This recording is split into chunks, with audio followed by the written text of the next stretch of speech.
Hello viewers, నమస్కారం. నేను మిస్సిరి. Welcome back to నిన్ను కోరి.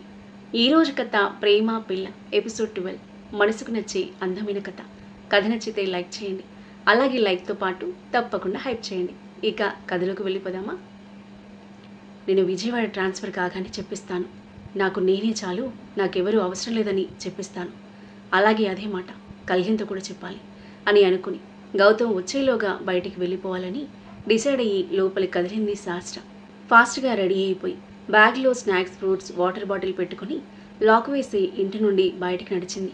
ఈరోజు కాళ్ళు నొప్పులు పుట్టి ఇల్లు గుర్తుకొచ్చేదాకా ఇంటికొచ్చే పని లేదు అని అనుకుంటూ ఫాస్ట్గా అడుగులు వేస్తూ బస్టాండ్కి వచ్చేసరికి బస్ రెడీగా ఉంది. ఎక్కి విండో పక్కన సీట్లో కూర్చుంది. పైన ఆకాశం నిర్మలంగా ఉంది. లోపల తన మనసు గందరగోళంగా ఉంది. ఆలోచనలను, బాధలను పక్కన పెట్టి కాసేపు బయటి ప్రపంచంలో స్వేచ్ఛగా విహరించాలని ప్రయాణం సాగిస్తుంది శాస్త్ర. ఇలా సరదాగా విహరించాలనుకున్నప్పుడు తోడెవరైనా ఉంటే బాగుంటుంది. కానీ ఇలా ఒంటరిగా సమయం గడపడం మనసుకు ప్రశాంతతనిస్తుంది. మన కంపెనీ మనం ఎంజాయ్ చేయగలిగితే ఒంటరిగా ఉండడంలో ఉండే ఆనందమే వేరు. కలిసి పంచుకోవడం వేరు, ఒంటరిగా అనుభవించడం వేరు. రెండింటిలోని ఆనందం తెలిసుండాలి. అలా అయితేనే విడివిడిగా వాడి తీయదనం తెలిసేది అని అనుకుంటూ విండో నుండి వీస్తున్న చల్లని చిరుగాలిని ఆస్వాదిస్తూ బయటికి చూస్తూ ఉంది శాస్త్ర. ఆమెను సంతోష పెట్టడానికి ఎక్కువ ప్రయాస పడనవసరం లేదు. కళ్యాణ్ ఒకసారి అనుకున్నట్టు ఆమెకి ఈ లోకంలో ఏమాత్రం కష్టాలు ఎదురైనా తన లోకంలోకి పారిపోతుంది. అక్కడి నుంచి చూస్తే ఇక్కడి బాధలు, భయాలు చాలా చిన్నవిగా కనిపిస్తాయి ఆమెకు. ఎవరికి కనిపించని అంతఃపురంలో పై అంతస్తులో నిలబడి కళ్ళు విప్పార్చుకుని ఈ ప్రపంచంలోకి చూస్తుంటుంది ఆమె. ఆమెతో మనసు పంచుకోదలుచుకున్నవారు ఆ అంతఃపురంలోకైనా ప్రవేశించగలగాలి, లేదా ఆమెను ఈ బయటి ప్రపంచంలోకైనా తీసుకురాగలగాలి. వినయ్ ఆమె అంతఃపురం కనుక్కోగలిగాడు. దాని చుట్టూ రాత్రి పగలు వెతుకుతూ తిరిగాడు. కానీ ద్వారం ఎక్కడుందో తెలుసుకోలేకపోయాడు. కళ్యాణ్ లోపలే ఉన్నాడు. కానీ తనెక్కడున్నాడో గుర్తించలేక గదులన్నీ తడుముకుంటూ తిరుగుతున్నాడు. ఇక బయటికి తన్నేయడమే పని అనుకుంది శాస్త్ర. అమీర్పేట్లో విండో షాపింగ్ చేసి తర్వాత ఇందిరా పార్క్లో సాయంత్రం వరకు సమయం గడిపి ట్యాంక్ బండ్ మీదకి వెళ్ళింది. కాసేపు అక్కడ సేద తీరి ఇంటికి బయలుదేరింది. ఇల్లు చేరేసరికి 8:30 అయింది. శాండ్విచ్ చేసుకుని తిని బెడ్డెక్కింది. టైం 9:30 అవుతుంది. లైట్ ఆఫ్ చేసి కిటికీలో నుండి కనిపిస్తున్న చంద్రుని చూస్తూ కళ్ళు మూసుకున్న శాస్త్రకి గేట్ శబ్దానికి మెలకు వచ్చింది. దాంతోపాటే మాటలు వినిపించాయి. ఏం మాట్లాడుకుంటున్నారో సరిగ్గా వినిపించలేదు. కానీ కళ్యాణ్తో పాటు షైనీ కూడా వచ్చినట్టు తెలుస్తుంది శాస్త్రకి. తనకేం పట్టనట్టు కళ్ళు మూసుకుని మళ్ళీ నిద్రపోవడానికి ప్రయత్నించింది. కానీ ఈసారి మాటలతో పాటు షైనీ నవ్వులు కూడా వినిపించాయి. లేచి కూర్చున్న శాస్త్ర బాల్కనీలోనైతే మాటలు వినిపించవని ఆలోచించి లేచి బాల్కనీ డోర్ ఓపెన్ చేసింది. కళ్యాణ్ గురించి తను షైనీ పట్ల జెలసీ ఉందంటే తను ఒప్పుకోదు. కానీ వాళ్ళిద్దరూ 2 రోజులు ఏకాంతంగా గడిపి కూడా ఇంకా తనవి తీరనట్టు ఇక్కడికొచ్చి మళ్ళీ ముచ్చట్లు పెట్టుకుంటున్నారు. అది విని పాపం ప్రేమలో ఉన్నారే అనుకుని నవ్వుకుని అటు తిరిగి పడుకునేంత విశాల హృదయం మాత్రం కాదు ఆమెది. ఆమె మనసంతా ఏదోలా అయిపోతుంది. కోపం, బాధ, అసహనం, నిస్సహాయత అన్నీ మూకుమ్మడిగా దాడి చేస్తూ ఆమెను ఉక్కిరిబిక్కిరి చేస్తున్నాయి. అయినా చలించకుండా ఉండడానికి ప్రయత్నిస్తుంది శాస్త్ర. కళ్యాణ్, నాకు ఒక ఐడియా వచ్చింది. షైనీ అరవడం శాస్త్రకి మెట్ల కింద నుండి వినిపించింది. తొందరగా బాల్కనీలోకి అడుగుపెట్టింది శాస్త్ర. వాళ్లకు ఎదురు పడకుండా. బయట వెన్నెల చూసావా? వెన్నెల్లో కలిసి నడుస్తుంటే ఎంత థ్రిల్గా ఉంటుంది అని ఎంతో హ్యాపీగా మాట్లాడుతూ ఉంది షైనీ. శాస్త్ర బాల్కనీ చివరకు నడిచి ఆకాశంలోకి చూస్తూ ఉంటే కాసేపటికి మళ్ళీ గేటు తీస్తున్న సౌండ్ వినిపించింది. తన గదిలోకి పరిగెత్తి కిటికీలో నుండి కిందకి చూసింది. కళ్యాణ్ వాళ్ళు గేట్ తీసుకుని వెళ్తున్నారు. వాళ్ళు గేట్ వేసే వరకు చూసి వెనక్కి తిరిగి మళ్ళీ బాల్కనీలోకి నడిచింది అన్యమనస్కంగా. కళ్యాణ్, మూవీ చాలా బాగుంది కదా, నెక్స్ట్ వీక్ మళ్ళీ వెళ్దాం. నీతో ఎంత టైం స్పెండ్ చేసినా తనివే తీరదు నాకు. కళ్యాణ్ పక్కన నడుస్తూ మాట్లాడుతూ ఉంది షైనీ. కళ్యాణ్ ప్యాంట్ పాకెట్లో చేతులు పెట్టుకుని మౌనంగా నడుస్తున్నాడు.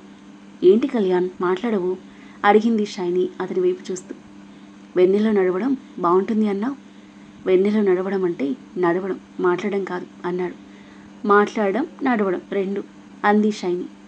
మాట్లాడుతుంటే అదే ధ్యాస ఉంటుంది, వెన్నెల చాము తెలియదు చెప్పాడు కళ్యాణ్ నిర్మలంగా ఉన్న ఆకాశాన్ని చూస్తూ. ఎవరు చెప్పారు నీకు అడిగింది షైనీ. చెప్పలేదు, నేనే తెలుసుకున్నాను. ఎలా? సహస్ర వల్ల. మళ్ళీ మొదలుపెట్టావా సహస్ర భజన? నేను చూస్తుంటే నాకు అనుమానంగా ఉంది అని అంటూ, అయినా కాదులే, నీ మీద నాకు నమ్మకం ఉంది. నిన్ను అనుమానించడం నన్ను అనుమానించుకోవడమే. త్వరగా సహస్రను పంపించేయి. విడాకుల గురించి లాయను కనుక్కున్నావా? షైని మాటలకు నడుస్తున్న కళ్యాణ్ అడుగు అక్కడే ఆగిపోయింది. 2 అడుగులు ముందుకు వేసిన షైని వెనక్కి తిరిగి కళ్ళు చిన్నవి చేసి చూస్తూ ఏమైంది అని అడిగింది. ఏం లేదు అన్నట్టుగా తలాడించి ముందుకు నడిచాడు. ఏం మాట్లాడవే? విడాకుల గురించి లాయర్తో మాట్లాడావా? ఇంకా లేదు. ఇంకెప్పుడు మాట్లాడుతావు మరి? పెళ్ళై 2 నెలలు కావస్తుంది అంది షైని అతని మొహంలోకి తీక్షణంగా చూస్తూ. మాట్లాడతాను అన్నాడు ఏటో చూస్తూ. త్వరగా మాట్లాడే డైవర్స్ తీసుకుంటే మనం పెళ్లి చేసుకోవచ్చు. షైని ఏదో మాట్లాడుతున్నా కళ్యాణ్ వినిపించుకునే స్థితిలో లేడు.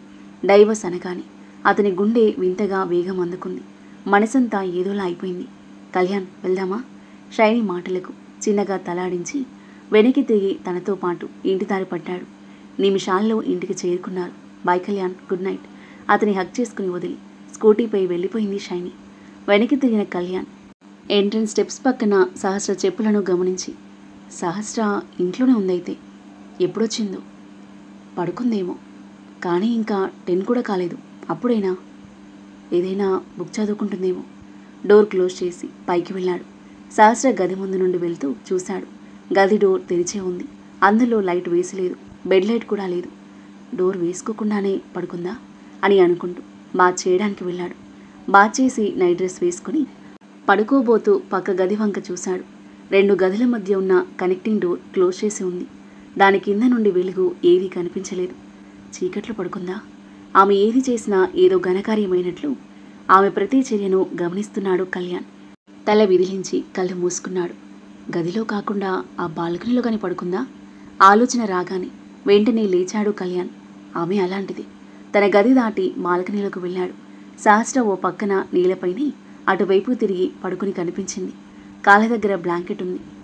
కళ్యాణ్ కొన్ని క్షణాలు ఆమె వంక చూసి వెనక్కి తిరిగాడు. అతను ఊహించినట్లే మార్నింగ్ అతను ఎదురైనప్పుడు సహస్ర ముభావంగా ఉంది.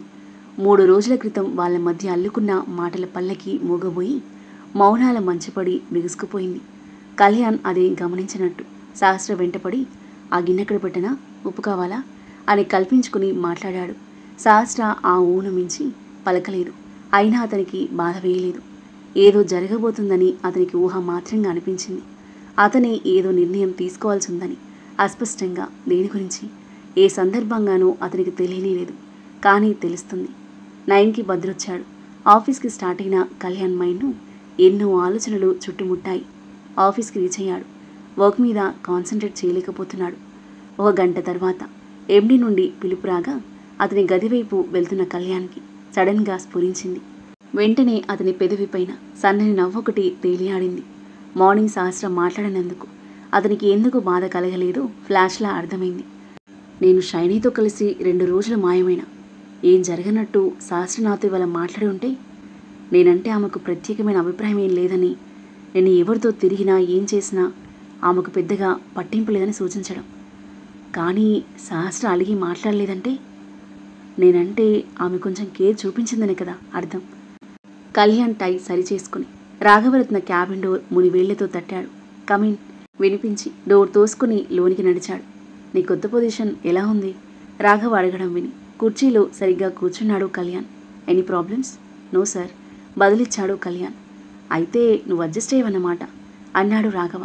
Yes sir. మంచిది. నేను అందుకే పిలిచాను. పెళ్లి చేసుకుని రాగానే కొత్త కుర్చీలోకి మారాల్సి వచ్చింది. పెరిగిన బాధ్యతల వల్ల నువ్వు లీవ్ పెట్టలేకపోయావు. ఇప్పుడు ప్రెసింగ్ మ్యాటర్స్ ఏం లేవు కాబట్టి 1 నెల రోజులు లీవ్ పెట్టి అమ్మాయిని తీసుకుని ఎటైనా వెళ్ళి రావచ్చు కదా. 1 నెల రోజులా సార్? అంత సడన్గా పిలిచి లీవ్ పెట్టమనడం ఎందుకు? కళ్యాణ్కి అర్థం కాలేదు. Honeymoon you know. ఓ, కళ్యాణ్కి అర్థమైంది. ఇంత సింపుల్ ఆలోచన తనకెందుకు రాలేదు? ఇదేనేమో మార్నింగ్ నుండి ఏదో ఒక నిర్ణయం కోసం కొట్టుమిట్టాడుతున్న ఆ పేరు లేని ఫీలింగ్. ఏదో ఒక నిర్ణయం తీసుకోవాలి, ఇప్పుడే తీసుకోవాలి. ఏమంటావు? రేపటి నుంచి పెడతావా లీవ్? అమ్మాయి ఏమంటుందో? ఆమె లీవ్ కూడా చూసుకోవాలి కదా అన్నాడు రాఘవ. షైనీ ఏమంటుంది? ఆమెకేం చెప్పాలి? ఏదో ఒకటైతే చెప్పాలి. అది మాత్రం నిజం. కానీ ఏం చెప్పాలి? ఎందుకు చెప్పాలంటే సహస్ర కావాలి, షైనీ కూడా కావాలి. గాడ్, ఇప్పుడు ఇంత జరిగాక ఇన్నాళ్ళు కలిసి కలలు కని ఆమెను వదిలిపెట్టలేను. ఏం ఆలోచిస్తున్నావు? రాఘవ మాటలకు ఆలోచనల నుండి తేరుకొని తన వైపు చూశాడు బ్లాంక్గా. ఏం చేయాలో అర్థం కాక కళ్యాణ్ మైండ్ మొద్దుబారిపోయింది. కళ్యాణ్, ఒక మాట చెప్పు. నిన్న మొన్న నువ్వు సహస్ర కలిసే గడిపారా అని అడిగాడు. ఏం మాట్లాడలేదు కళ్యాణ్. రాఘవ కళ్యాణ్ వంక చూస్తూ మళ్ళీ అడిగాడు. షైనీతో ఉన్నావు కదూ? నీ మౌనమే చెప్తుంది. నా కొడుకు 2 రోజులుగా ఇంట్లో లేడు. కళ్యాణ్ చురుగ్గా రాఘవని చూశాడు. అదన్నమాట. తన ఇంట్లో లేని 2 రోజులు సహస్ర తన రాక కోసం ఎదురుచూస్తూ కూర్చోలేదు. తను ఊహించినట్లు ఆశించినట్లు. కళ్యాణ్ కళ్ళు పచ్చబడ్డాయి అనుమానంతో. అయినా అతనేం మాట్లాడలేదు. రాఘవ కళ్యాణ్ని సూటిగా చూస్తున్నాడు. 1 month యు హియర్? 1 నెల నీకు టైం ఇస్తున్నాను. ఆ పిల్లతో నీ తిరుగుళ్ళు మాని సహస్రతో భర్తగా ఈ బాధ్యతలు యాక్సెప్ట్ చేయి. పెళ్ళయ్యాక కూడా నీ ఇష్టం వచ్చినట్టు నువ్వు తిరిగి నీ భార్య నా ఇష్టానికి వదిలిపెట్టి నీతి లేకుండా నువ్వు ప్రవర్తించగలవేమో కానీ మేము చూస్తూ సహించలేం సార్ అని లేచి నిలబడ్డ కళ్యాణ్ అరుపు వినిపించుకోలేదు రాఘవ. 1 నెల రోజులు నీ ప్రవర్తనలో మార్పు కనిపించకపోతే అన్ప్లేయబుల్ అని ఇమ్మోరల్ కింద నేను ఉద్యోగం నుండి తీసిపారేస్తాను. అండర్స్టాండ్? సీరియస్గా చెప్పాడు. Yes sir. కళ్యాణ్ స్టిఫ్గా అన్నాడు. ఉద్యోగంలో నుండి తీసివేయడమే కాదు, రైట్ ప్లేస్లో చెప్పవలసిన వాళ్లకు చెప్పవలసిన మాటలు చెప్తాను. నీకు ఇంకెక్కడా కూడా ఉద్యోగం రాకుండా చూస్తాను అని కటువుగా అంటూ లేచి నిలబడి ఎదురుగా డెస్క్ 2 చేతులతో అదిమిపట్టి కళ్యాణ్ వంక తీవ్రంగా చూస్తున్నాడు. అదృష్టం వచ్చి వాకిట్లో నిలబడ్డా కళ్ళు తెరుచుకొని కూడా గుర్తించలేకపోతున్న నీలాంటి మూర్ఖులు 1-2 ఉద్యోగాలు చేయకపోయినా ప్రపంచానికి ఏం నష్టం లేదు. ప్లీజ్. కళ్యాణ్ కళ్ళు మూసుకొని పిడికిలి గాల్లోకి లేపి చేయి తెరిచాడు. కోపాన్ని అసహనాన్ని కంట్రోల్ చేసుకుని వెనక్కి తిరిగి డోర్ వైపు నడిచాడు. రాఘవ ఆవేశంలో తను అన్న మాటలు రియలైజ్ అయ్యి కూలయ్యాడు. Kalyan, I'm sorry. కళ్యాణ్. రాఘవ అరుపులకు కళ్యాణ్ ఆటోమేటిక్గా ఆగాడు. సారీ మళ్ళీ చెప్పాడు రాఘవ. కళ్యాణ్ ఆలోచించకుండానే ఓకే అన్నట్టు తలూపాడు. నాకంత కోపం రావడం చాలా ఏళ్లలో ఇదే మొదటిసారి. నా పిల్లలు పెద్దవాళ్ళయ్యాక నేను అసలు పూర్తిగా కోపడ్డం మర్చిపోయాను కళ్యాణ్. నాకు సహస్ర అంటే చాలా ఇష్టం. తన లైఫ్ స్పాయిల్ అవుతుంటే చూస్తూ ఉండలేకపోతున్నాను. కళ్యాణ్ తలూపాడు. నాకు నువ్వు ఒకటి, గౌతమ్ ఒకటి కాదు. కళ్యాణ్ మాట్లాడలేదు. వెళ్ళడానికి ఒక అడుగు వేశాడు. కళ్యాణ్, ఇంకేం చెప్పకండి ప్లీజ్. కళ్యాణ్ డోర్ తీసుకుని బయటికి నడిచాడు. సాయంత్రం ఆఫీస్ అయ్యాక ఇంటికి బయలుదేరిన అతను ఇంటికి కాస్త దూరంలో కారు ఆపేయమని భద్రకి చెప్పి కారు దిగాడు. కారు వెళ్ళిపోయేదాకా చూసి పాకెట్లో చేతులు పెట్టుకుని రోడ్డు చూస్తూ ఇంటివైపు నడిచాడు. సార్ అన్న దాంట్లో తప్పేం లేదు. పెళ్ళయ్యాక భార్యతో కాకుండా మరొకరితో తిరుగుతూ ఉంటే ఎవరైనా అలాగే అనుకుంటారు. త్వరగా ఏదో ఒక నిర్ణయం తీసుకోవాలి. సహస్ర భారీగా నా మీద హక్కులు ఎసెట్ చేసే ప్రయత్నం ఏం చేయట్లేదు. ఆ పెళ్ళి మొదటి నుంచి ఒక తప్పే. ఇప్పుడు దాన్ని డిసాల్వ్ చేయడం ఏం కష్టం కాదు. ఇద్దరం ఏ రకంగానూ నష్టపోలేదు. అంతకు ముందు నుండి అనుకున్నట్టు హాయిగా షైనీని పెళ్లి చేసుకోవడమే. కళ్యాణ్ ఎదురుగా ఉన్న రాయిని కాలితో తన్నాడు. మరి జాబ్ పరిస్థితి ఏంటి? ఇంకో చోట ప్రయత్నం చేయాలా అని ఆలోచిస్తూ ఇంటి దగ్గరగా వచ్చేశాడు. అతని పక్క నుండి బైక్ ఒకటి దూసుకుపోయి అతని ఇంటి ముందు ఆగింది. గౌతమ్. అతన్ని చూడగానే కళ్యాణ్ ఫ్రస్ట్రేషన్ పీక్స్కి చేరింది.